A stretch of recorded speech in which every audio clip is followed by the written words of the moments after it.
Okay, we are live. So for those listening at home, welcome to the Live from the Sword Coast podcast. My name is Kevin Madison, and this is going to be entry one in my the design journal I'm going to keep for the 4th edition campaign that I am about to start running, for the 4th edition Dungeons and Dragons campaign, I should say.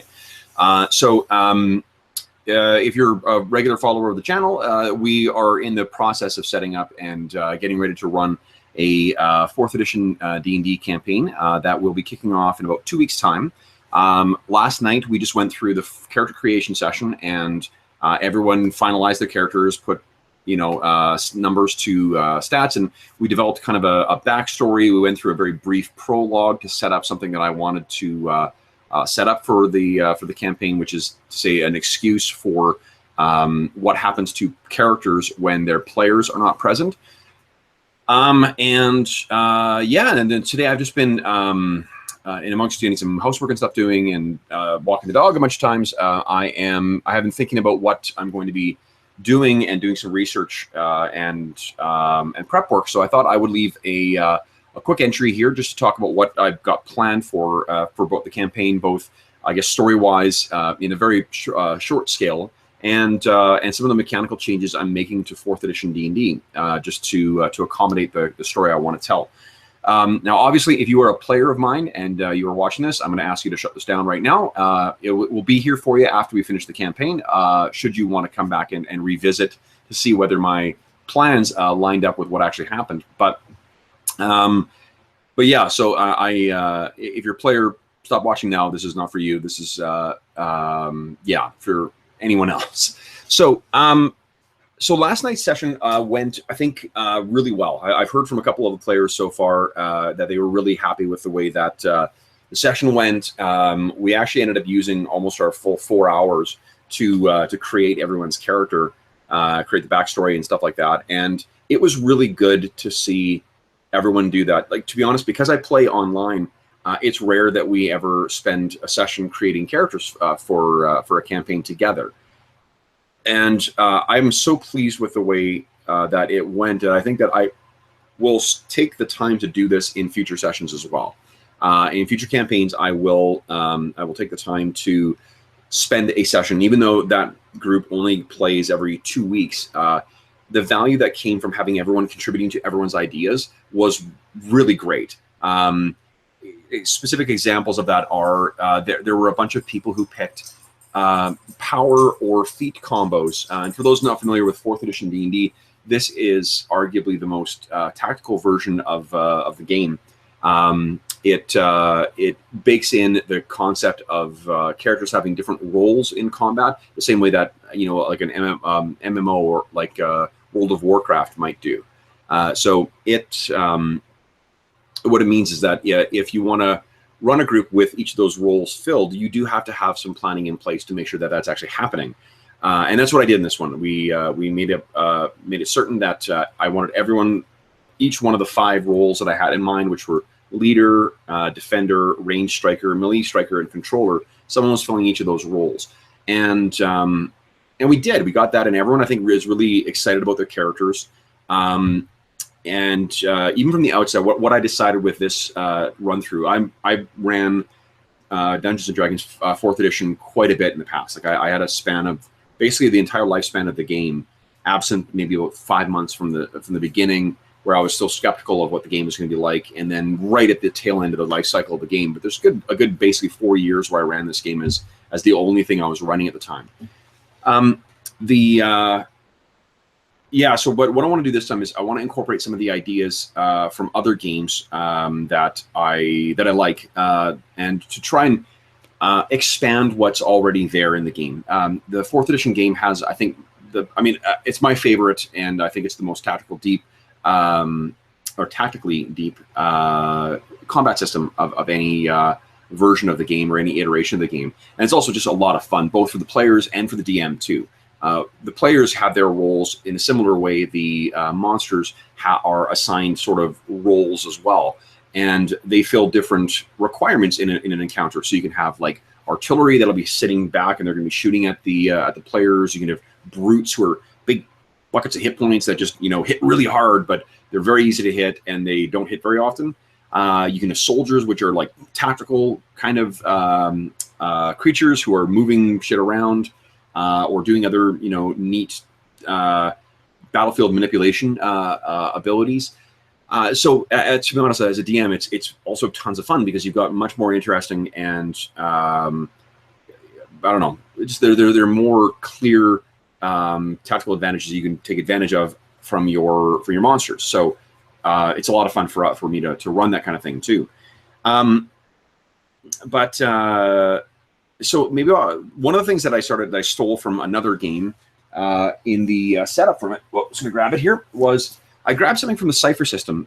So if you're not familiar with the Cypher system, it is the engine that drives the games Numenera, The Strange, and from what I understand, No Thank You Evil, which is a kind of like a kids-oriented role-playing game. The game is very narratively driven. The Numenera, Strange, and Cypher. It's very rules light.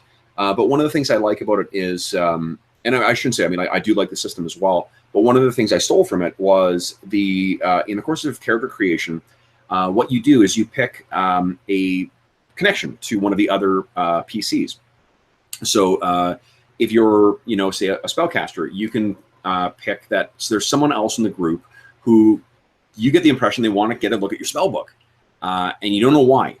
And then that's, just an example of what you can, the story kind of element you can add in there. But the guys seem to really enjoy that, and I think they really took to the purpose of me introducing that, which is to say to create connections between characters where there wasn't already connections. So the group itself, I think every character with the exception of one already has at least two, sometimes more meaningful connections to other members of the group, which is exactly what I wanted. The setup for the campaign too, everybody is invested in each other. The way that the way that I wanted to approach this campaign was with the characters having only connections to each other to start. So they're not characters who are, looking to make a fortune and then go back home, or, they've got some other subplot in their backstory that is going to, is there. There are campaigns where I enjoy having that. But for this particular campaign, I wanted none of that. I wanted the characters to be the only ones, like they've got no one else other than each other as a kind of like comrade in arms, or kind of thing. The reason I want that is, which the players don't know, is because my intention is to run the Scales of War campaign path, or adventure path, I should say, which was published in Dragon magazine between during the early life cycle of the 4th edition of the game. It's one of my favorite adventure paths. It's up there with the Pathfinder Iron Gods campaign, which is hands down my absolute favorite. I love that adventure, or I love that adventure path. But this one's a very, very close second, and there's a lot of, in retrospect, there are a lot of writers who worked on it who ended up writing games that I absolutely love as well. So the sensibilities in the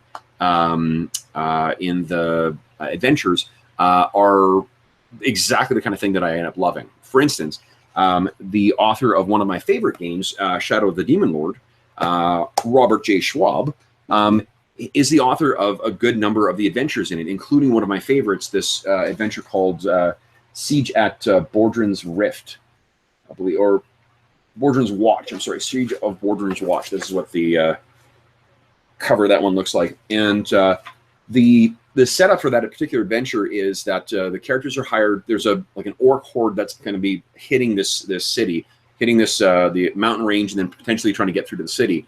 So the players are sent to sort of, just double check, make sure nothing hinky is going on. They get to this place and they find that the orcs have already infiltrated. Someone has let them in, basically. So the players have to, in a mad panic, sort of seal the gates or whatever. And then they find out that one of the other adventuring parties that was sent to do a similar job, they died. They were killed by the orcs. So the players have this mad panic to get down and fight their way through these elaborate contraptions and elaborate traps that the dwarves have set to try and trip up the orc hordes if they try and get through this particular subterranean way. And it ends with basically the characters flooding, like we're running against the clock with this flooded chamber while they're trying to race their way up this gangplank and killing, fighting orcs that we're trying to kill them or slow them down as the room fills up with water. And ever since I read that, to be honest, I read that adventure, that scene in the adventure, and it completely changed how I thought about 4th edition D&D. That one encounter influenced so much of my encounter design for 4th edition when I was running it back in the day, that I've been looking forward to running this thing since, I think, for 7 years. I think it was 2010 is when it was published. 2008. It's been 9 years I've been looking forward to running this thing. So I'm very excited about that. So and that's the thing, because it's an ongoing campaign. Getting back to my comment about the connections between the characters, I need them to be invested in what's going on, into what this mystery is. So, and I can't have them distracted by other shit that's coming up from their backstory. Like, well, I want to do this stuff, but I mean, I am the last heir to my kingdom and whatever, or something similar. I wanted no split focus. I have set it up in such a way that there are some specific mysteries that the characters are going to encounter. For instance, that specifically ties into their character backgrounds. So one of my players is playing a monk, which in 4th edition D&D is a psionic class. Another player is playing a ardent, which is a class that is a leader who is psychic as well. It's kind of like a psychic cleric, to be honest. No god or anything like that, but they use psychic powers to heal people and to boost them and whatever. And it's a really interesting character, and the player has really taken to the whole empathic manipulation kind of thing with his character. So that's really great. But what I've set up is one of those characters. The monk is an elf, and the ardent is a minotaur. So the way that I've connected the two is that both of them, rather than having connections to their own race, I decided to make psionic stuff special for this campaign. And what the characters do not know, and again, when you're at players, stop watching this right now because you're going to spoil stuff that's going to be happening at around 7th or 8th level. So, but the thing they're going to realize is that both of their orders were originally founded by Githzerai, which are one of the 2 races that were descended from the Gith, who were slaves of the Illithids, of the Mind Flayers, up to a certain point. The Githyanki are the other slave race, or the other ex-slave race.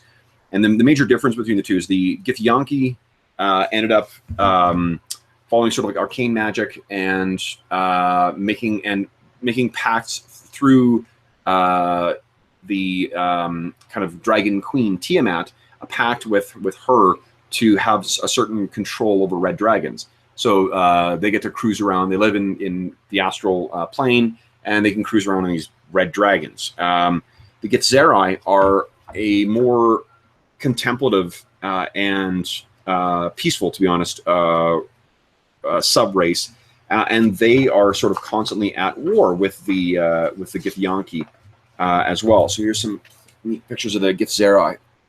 They look like.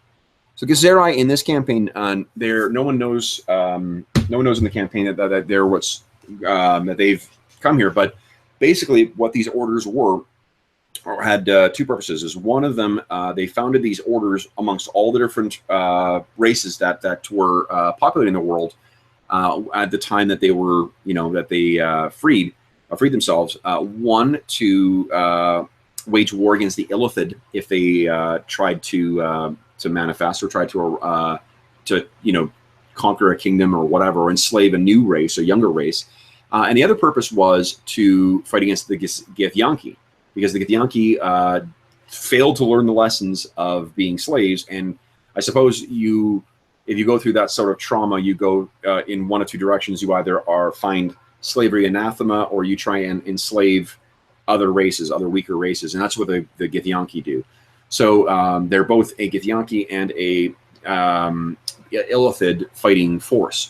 The specifics of that have been lost to time, so they talk more about this like vague enemy in what the players know, but they don't know that all these races, all these orders were founded by the same parent race, Both the characters speak deep speech, which is the language spoken by the Githyanki and the Githzerai, but neither the players or the characters, for that matter, recognize it as being that language. So they're just going to know that, hey, we each speak a language that we learned in our order that we can communicate with each other, and we don't know who else speaks it. And it's kind of cool because none of the the deep speech is a rarity. It's not really spoken by any of the surface races. So the likelihood of them running into anything else speaking deep speech is going to be remote, if ever. So I like that, and it gives me a nice surprise and a shared purpose once they find out what their respective orders were founded for. The other things, one of my players is playing he's playing an invoker character, and the way he described it is that he is going to be a divine, either like a newborn god or like a divine fragment. And one of the running themes that goes throughout the Scales of War adventure path is that it's basically it is a conflict between the two gods of dragonkind that used to be one unified god. So back in the dawn of time, these two gods were actually one god called Io, and Io was sundered by one of the primordials. There was a war between the gods and the primordials back in the time when the cosmos was young, and was split into two separate beings. The Bahamut, which was the god, a draconic god of good and lawful, creatures, and good and law, and Tiamat, who was the horrific goddess of evil dragonkind and chaos and evil. So this adventure path is really sort of building up to a final conflict between Tiamat and Bahamut. And what I decided is that the player is actually going to, he's actually a tiny fragment of Io that did not form into either Bahamut or Tiamat. And I'm just going to let that lay low for a long time. And what I'm going to do over time is, as he gains in power and as we start having opportunities to do cool manifestations of his power, the way he's described a lot of his stuff is he wants to be, his eyes flare with energy and like cracks appear across his skin as if he's, like made of stone or something like that. And what's going to eventually happen is I think that one of his eyes will transform to be silver, and one of his eyes will transform to be kind of multichromatic. That is going to be, I think, for astute players, and my players are pretty astute, is going to be a pretty key hint for what's to come. So I'm going to save that for a while. I thought about having that as one of his initial things, but yeah, I like that because once the story gets further on, the campaign sees Bahamut has a plan to basically reform Io, and I like the idea that this player will find out at, if, and again, this is, we may never play to this point. We may never play past, a certain level. But I would sooner plan for the contingency that we play up to 30th level and not have that pay off rather than do the opposite where I didn't plan for it. So I make these plans with the recognition that, us getting there may not happen. But I think it'll be amazing if he realizes in like 23 or 24 that the reason he was introduced into that world was part of this plan that dated back to our character creation session. So that will be, I think, a lot of fun.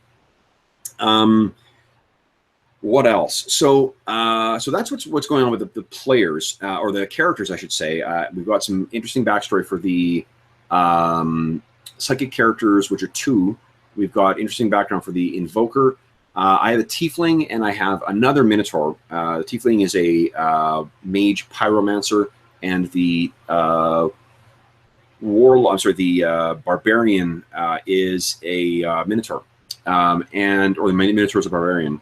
And I don't necessarily have baked in backstory for those 2 characters yet, but I the two of them have such strong connections to the other characters that I'm not too concerned about having a late campaign payoff. I'm just going to be mindful of what happens in the campaign and keep an eye out for opportunities to bring that forward. There is a point in the later campaign where the characters get involved with having to rescue someone from the realm of Dispater, who's one of the devils that rules, or devil infernal lords who rules the nine hells in 4th edition D&D. And I might have the Tiefling have a connection there because his theme is a infernal princess. But I don't know. I'm gonna play it by ear. I'm gonna see how he plays the character. We've got a really good sense of what the characters are going to be like, but those plans always only last until the dice hit the table, because once players start playing characters and playing role playing their characters in concert with other people, they tend to change and evolve. So I'm going to allow for that. In that same vein as well, I was thinking today that what I'm going to be doing for this campaign as well, I most recently ran a Star Wars campaign. And the Star Wars campaign was very episodic. It was very episode-based, and some of those episodes lasted longer than others, but it was really largely just an episodic kind of thing where there was some continuity between them. Excuse me, that's very rude. But not necessarily a key connection. You didn't have to be in one of them to see what's happening in the next one. This one is going to be very much more not sandboxy, but sandboxy in the sense that it is going to track time. We are going to make we're going to see, traveling between places is going to feel like an activity. The old AD&D Wilderness Survival Guide is one of the most interesting books that gaming books that I've ever read, and it fits in with my like. Personally, I'm an avid hiker. I love hiking. I love camping and backwoods camping and stuff like that. So I love being able to capture the rugged exhaustion that you get from traveling through even paths, wilderness things, and trying to capture that in the game. So I want to do that here too. The 4th edition of D&D has a feel, or rather, I'm sorry, the assumption in the core books was that the settings were, they called them points of light settings. And what the setup was that the campaign worlds had points of light in them, like little small pockets of civilization around which were savage wilderness, darkness otherwise. And it's into that darkness that your characters go and adventure. And they didn't necessarily stick with that for all of the campaign settings that were released for 4th edition, but I really liked it, and the adventure path, I think, embraces that idea. And the more I thought about the campaign prep, the more I wanted to implement that in this game, because I like the idea of there not being a campaign world where the players already know where everything is and what's happening across the world. Like, I much prefer the idea of trying to capture a long distance communication world, right, where at best, it's word of what's happening afar is traveling by boat, by horseback, or by merchant caravan, right? Like it's not something that you're able to just know automatically. And for well-established settings like the Forgotten Realms or Eberron or whatnot, there's just Eberron's a different kettle of fish anyway because there is long-distance communication there. But for a thing like Forgotten Realms, the players, if they're familiar with the setting, if they've played in there for quite a while, they're probably gonna have a really good understanding, much further beyond, a better understanding of the setting, which is well beyond what their actual characters should have. So for this campaign, I like that the players, I've given them some rough ideas of what's out there or what used to be out there, but they don't have a clear idea. They can't look at a map beyond what I've provided them, which is of this one region called the Elseer Vale, because the players have never traveled beyond that, so it makes the world hopefully feel smaller in the sense that there's lots of unknowns out there, but also bigger in the sense that there's so much to discover. Every new place they go, every new place they hear about, hopefully will make the place feel bigger. I think of the the older campaign settings, back in the 80s, where you'd be learning, you'd be poring over these rule books, trying to piece together just a little bit of extra information about, in the old Forgotten Realms stuff, when you were reading about Evermeet, which was the home of the elves, and they had no information about it, or Myth Dranor, and they had very limited information about it, and there was so much secrecy about the setting. It was intriguing. And that's kind of gone, because it feels like for some of those settings, they've answered all those questions. We know the history as players back to whenever, and it's hard to recapture that for your player or characters again. So they will in this campaign. They will have, hopefully, that sense of mystery. But I got distracted here. So the pacing of the campaign that I'm planning for this is to do the same pacing that I have done with other sandboxy type games before in the past, like my Iron Kingdoms campaign, which I actually did not feature on this channel. We played online, but this was before I started the channel. But that campaign, I had set it up in such a way that it was a very kind of sandboxy thing, but I had a clear adventure in mind that I thought would, okay, we'll be done this within the span of about 3 months, and then we'll figure out what we're going to do with your characters afterwards. Well, we played for about a year and a half or almost 2 years, and we didn't even get to the first stage of that adventure. The whole campaign was, the first big chunk of it was the characters traveling up to where the campaign was going to be set, and they got into all these crazy adventures along the way, and ended up meeting characters that became recurring characters in the campaign, and then they got themselves settled in and then started reacting to what was going on in that region. And that's what I want to do with this, is I want to let the characters breathe in the atmosphere before we really get things going. My intention is, my original intention with this, and the pitch I had initially made to the guys, was that I was going to run an adventure running from level, I think it was 1 to 4. So start at level 1, by the end of the adventure, level 4, and the adventure I was going to run is, I believe it's, actually I don't remember what the name of the campaign. I think it's the Keep on the Chaos Scar is what I remember it being called, but I don't know if it's called that. It is a series of adventures, 5 adventures that were published, or 5 modules, I should say, that were published in support of the D&D Encounters program, the program that they had for playing Dungeons and Dragons in stores for 4th edition. It's a really interesting short campaign, and it features a lot of really, really cool stuff that you cannot see at low levels or you often, I should say, don't see in low levels in other versions of the game. For instance, there's this amazing fight with a black dragon in its lair, where it's going through these underwater tunnels and popping up and using its breath weapon and whatever. I foresee it being a truly terrifying encounter.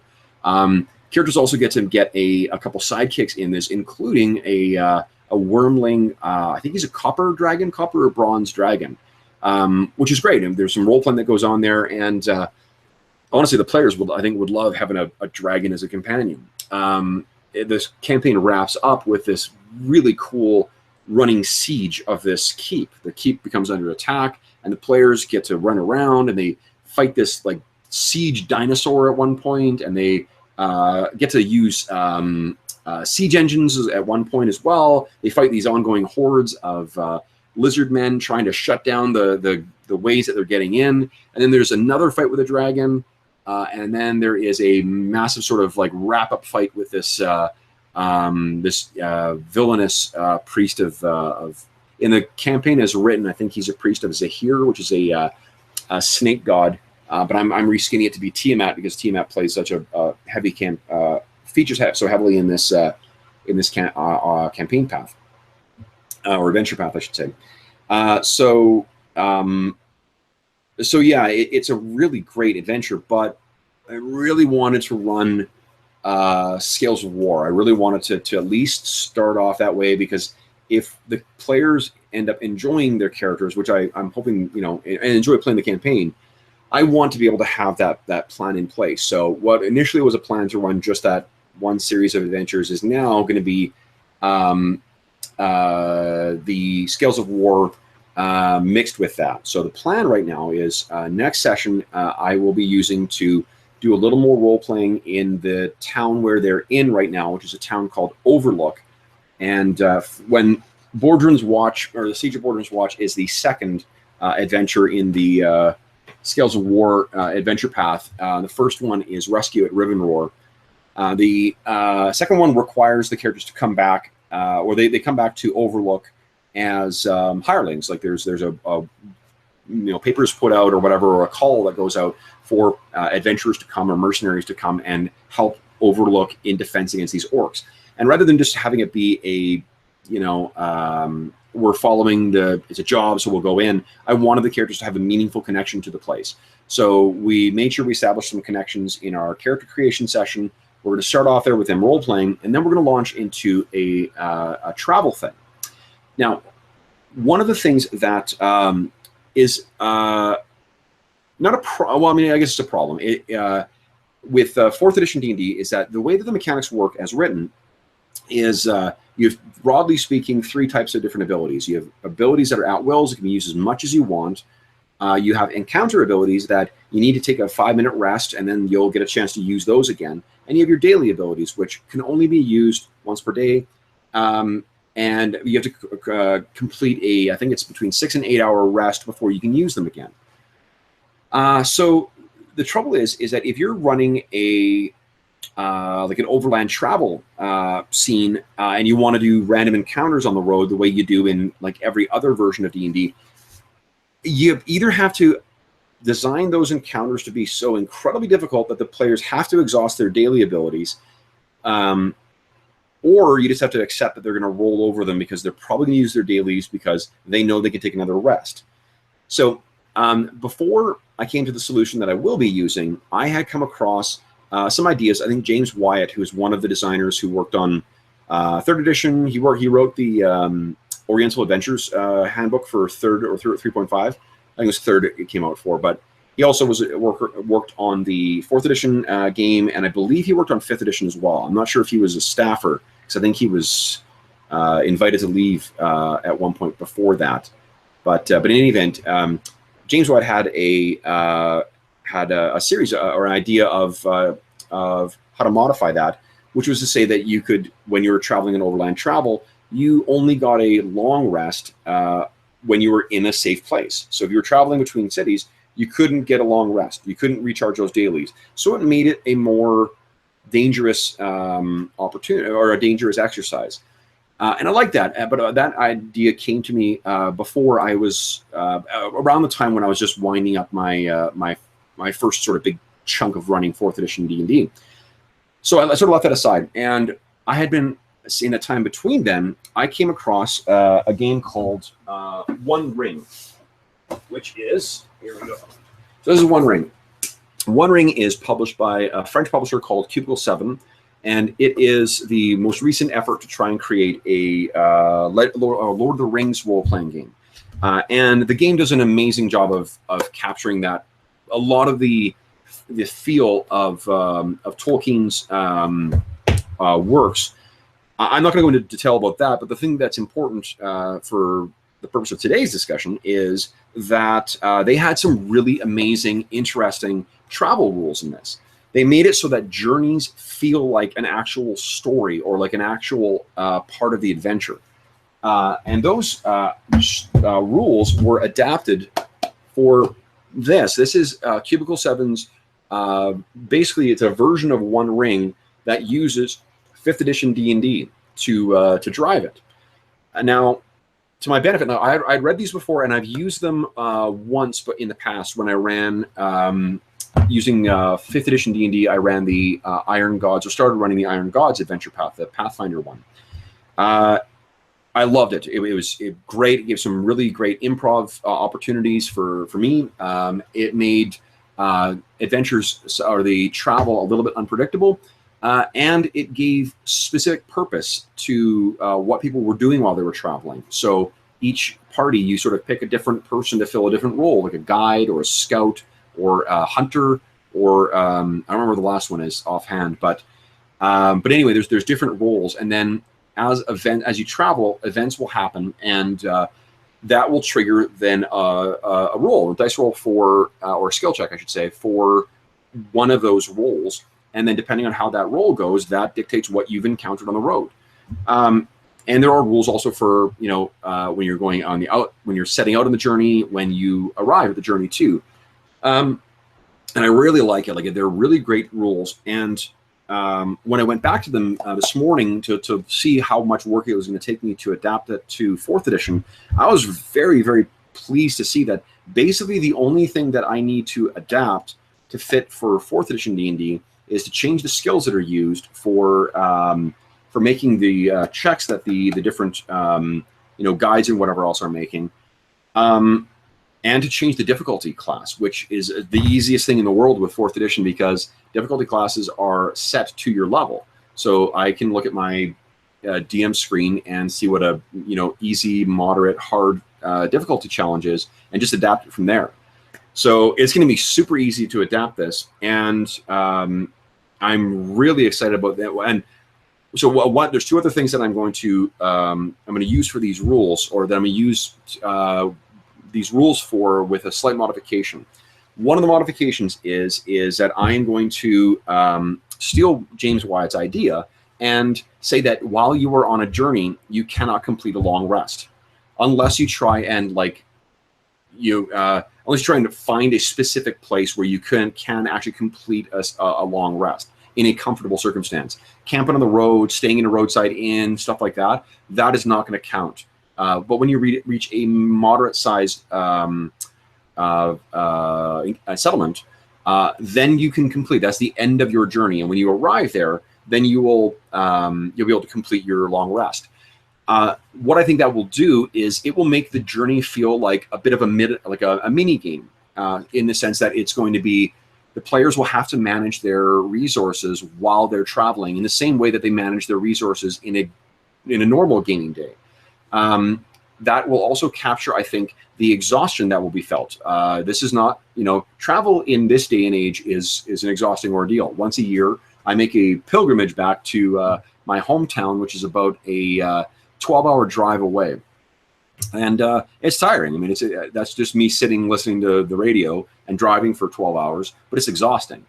Now, if you imagine that you're spending 8 to 12 hours a day lugging up all your fucking belongings on your back and trudging along, or sitting on or driving horses along who are driving a caravan or whatever, that's going to be an equally exhausting. And my trips back to my hometown are not fraught with peril in the sense that there are monsters or bandits or whatever that are going to be on the road, where there will be in these travels.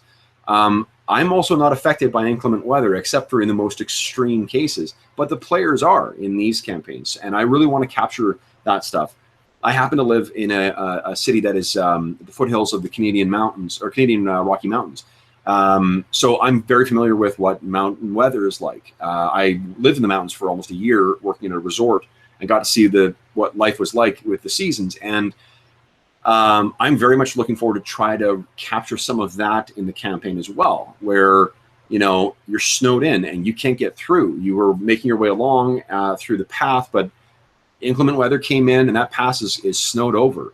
You cannot get through. You can go out there and try, but you're not going to get through. So, what I think that will do is add another element of verisimilitude to the setting. It'll make it feel like, when they're out on the road and they encounter something or they find something, it's going to be oh boy, do we, I'm a little tired right now. Do I really go through with that?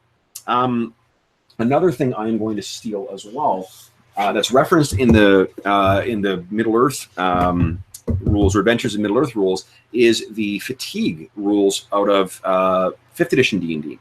The fatigue rules are really interesting. I find them a great way to model penalties or negatives, I guess, or debuffs that aren't just flat, I don't know, that just aren't like damage to your hit points or damage to your attributes. Now, the fatigue levels in 5th edition, they impose disadvantage, which is roll 2 dice and keep the lowest. That isn't a thing in 4th edition D&D, and I really don't want to incorporate that because I understand that the rough equivalent to that is, at the least a -5 to your roll, which is a pretty steep penalty in 4th edition. So instead of that, I'm just going to impose a -2 penalty, which is still a big deal.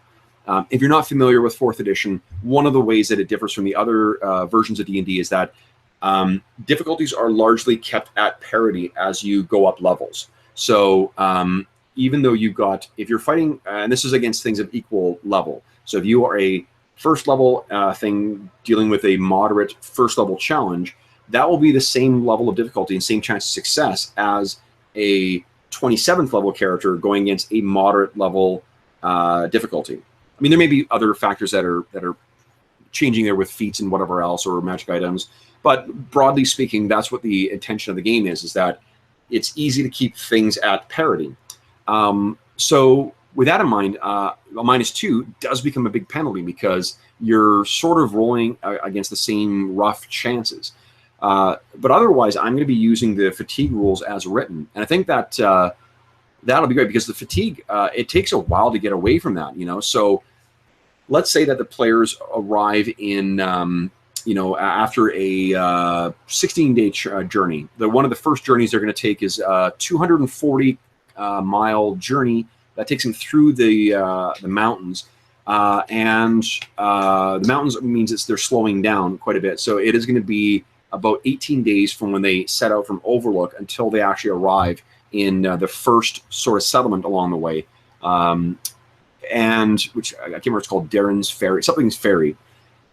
When they get there, I anticipate they're going to have at least 1, maybe 2 levels of fatigue, which means they need to take a couple of days to recover, which is going to fit for how I want to run this campaign, which is to let them smell the roses. You know, I'm not on any rush for them to get to a specific point or a specific adventure. I know what's coming, but I am going to take the time to allow them to enjoy the scenery, to really get a feel for the setting, and make these places feel like actual lived-in places. And fatigue will have, I think, an inadvertent consequence, which is to say that they're going to have to spend a couple of days resting to recover that level of fatigue.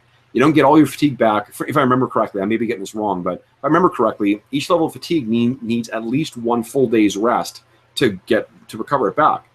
If it doesn't, if the rules aren't written that way, and I'm remembering it wrong, I'm just going to run it that way.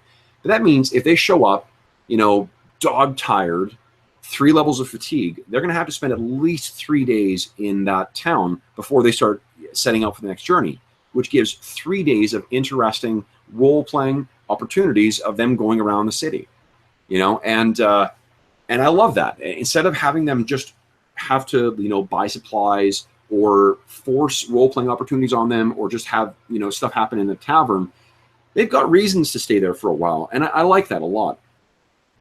So that's one of the things. As I said, the pace with this one, even though I've got a clear path in mind, which is to say that I'm going to run, they're going to go through this journey, they're going to learn to see what the travel rules are like, which will hopefully make them realize how far apart some of these places are as well. Travel in D&D, if you're not making a story of it, or if you're not making random encounters, it really just I'm not sure it feels very different from what, I mean, you can add some narrative flavor to it, but mechanically there's not really any difference. That there's nothing that imposes a difference, or it imposes a difference. It imposes the reality of how long it takes to travel between these places. It's sort of just like hand waved, which makes it feel, I guess, like that, you know, that red line moving across Indiana Jones movies, or the maps in Indiana Jones movies. So this hopefully though will make it feel like, man, if we're going to go there, like we're having to actually travel to this place. So when they're later in the campaign, they're going to have to be bopping back and forth between a bunch of different places, and they are in fact going to be getting an airship at one point as well. And I think that this will make that airship feel all the more important of finally not, I mean, they will have still encounters and whatnot, but not having to trudge through the miles and miles and miles of dangerous, you know, woods and mountains and plains and whatever, will, I think, make that feel all the more special. I think back, honestly, to the first time I got a flying mount in World of Warcraft, and I no longer had to trudge along on my land mount, and I suddenly could go wherever I wanted much faster. And I loved it. It was such a treat. So that will have that benefit as well too. And if the characters encounter stuff along the way, that's great. I mean, anything, whatever happens at my table is the campaign. And I'm going to be careful to make sure that I don't introduce, dangling plot hooks that don't tie back into the ongoing campaign. But they're going to be able to have small done-in-one things that don't take away from that ongoing campaign. So the plan for the next couple of sessions is players will travel from Overlook to a place called Brindle. And while they're in Brindle, and I'm going to have other stuff happen along the way, there's going to be a little combat encounter with some goblins to foreshadow what's coming in time. They're going to meet another adventuring party along the road that is traveling actually to Overlook, who will later play a role. I mentioned earlier that there is a second adventuring party in Siege of Borens Watch where they're sent out as well, and then they die. It's actually going to be that group. So I'm introducing these folks now so that they can there's a meaningful connection between the corpses they're going to encounter at a later point. And then while they're in Brindle, I'm going to run Siege of Borens Watch. Their current destination is to get to this place called the Keep on the Chaos Scar, where we're going to run through those adventures. But this is going to be the first adventure in the Scales of War adventure path. And it ties up quite nicely where it doesn't have to flow into the next adventure right away. It will allow them to go off and to participate fully in the Keep on the Chaos Scar adventures, make a name, feel like heroes again, go through a really great kind of siege. And then at the end of that, they're going to get this handout, which I found online, which is the call for arms back in Overlook. Something their hometown is under threat. This orc horde is coming in, so are you going to come back? And the way we set it up during the prelude is that they're currently on the outs. The reason that they had to leave Overlook is because it kind of fucked up a job they had with a very, very powerful merchant consortium in town. And as a result of that, no one else wants to hire them, or rather, the only ones who will hire them are ones that they certainly don't want to work for. So they were forced to go and someone kind of make a name for themselves. And between their successes at Brindle and their successes at the Restwell Keep, that will probably be enough to hopefully bring them back to Overlook, and to then it leads into that adventure, which leads into the next one, which is the what is it called? Something Umbraforge, the Shadow Rift of Umbraforge, which begins to sort of foreshadow what's going to happen. And then the adventure after that slows things down again and is not quite tied in to the adventure path. It's called the Lost Mine of Karak, and that adventure actually features them working for the consortium that they were disgraced from before. So that will hopefully give a nice full circle thing of them feeling like they've been accepted by the people who once rejected them. And then we'll see where things go from there. My intention is to run the full adventure path, but I want to. I know what is coming, and I'm not going to force things. And I guess one other thing I should mention is that I am stealing from Pathfinder and from 5th edition D&D the idea of the milestone system. I'm not giving out XP in this. People are going to get new levels when they get new levels, when the story is appropriate. So sort of what I foresee is that they're going to be level 2 by the time they finish Rescue at Riven Roar. And then they will be 4th level by the time they finish the Keep on the Chaos Scar stuff, which is just in time to get back to Overlook and start kicking some butt there. They'll be 5th or 6th, I think, when they kick off Shadow Rift of Umbraforge. Is that what it's called? The Shadow Rift of Umbraforge, yeah. And actually, that one I think is going to be great because it will start introducing the other planes. One of the signature bits for the campaign is that your characters, especially at higher levels, are going to be trotting across the outer planes. But there is a terrific shot of what. Yeah, here we go. There's an establishing shot that I intend to use for them when they first go through to the Shadowfell and see this as the place they need to infiltrate and deal with. So yeah, So that's where things are. What I need to do, my tasks between now and the next session are to type up all the characters into print formats, which are color coded, that have color coded cheat sheets for the players, and then fire those off to them, and to get the characters loaded into Roll20, get all my maps and stuff loaded into Roll20, and then. Yeah, and actually, then we're ready to go. Then it's just getting ready to go. I need to load one combat. I'm going to load the first 3 combat encounters that I foresee, and I think if I have time, I'm also going to load a couple other level appropriate ones that will, if circumstances require it, I'll have those ready to go. And because you do need, well, you don't need, but you really, the game works the very, very best with a map, and 4th edition does.